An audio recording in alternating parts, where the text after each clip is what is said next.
Pemirsa, terima kasih pian masih bersama kami. Berita selanjutnya Mahabarakan.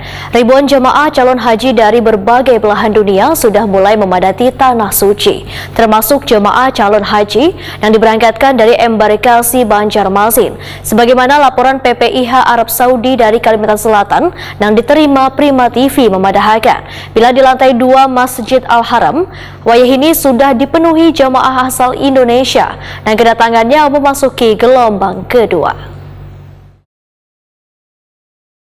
Ribuan jamaah calon haji dari berbagai belahan dunia sudah mulai memadati Tanah Suci, termasuk jamaah calon haji yang diberangkatkan dari embarkasi Banjarmasin. Sebagaimana laporan PPIH Arab Saudi dari Kalimantan Selatan Hidayatur Rahman yang diterima Prima TV jelang tengah hari Selasa 21 Juni 2022 memadahkan, bila di lantai 2 Masjid Al-Haram yang sebelumnya lengang, wah ini sudah dipenuhi jamaah asal Indonesia yang kedatangannya memasuki gelombang kedua. Sementara areal mas'ah di bagian lantai bawah pada pukul 1.00 waktu Arab Saudi dini hari Senin 20 Juni 2022 ditutup dikarenakan kapasitas daya tampungnya sudah dipenuhi jamaah dari berbagai penjuru dunia, sehingga jamaah yang hanyar datang dialihkan ke lantai 2 dan lantai 3. Sementara PPIH Arab Saudi terus melakukan pemantauan jalannya proses penyelesaian ibadah umrah wajib bagi jamaah calon haji Indonesia. Hidayatur Rahman memudahkan, di areal Masjidil Haram terdapat 7 titik pos penjagaan yang bertugas memberikan pelayanan bimbingan serta perlindungan kepada jamaah Indonesia, terutama bagi jamaah yang baru mengenal areal Masjidil Haram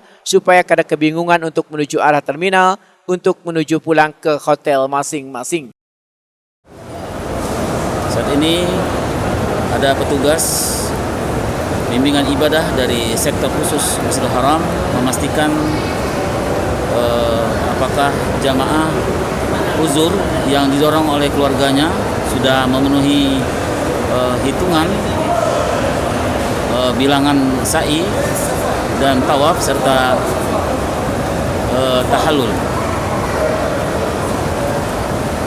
Demikian kami laporkan langsung dari Masjid Al-Haram, Makkah Al-Karamah.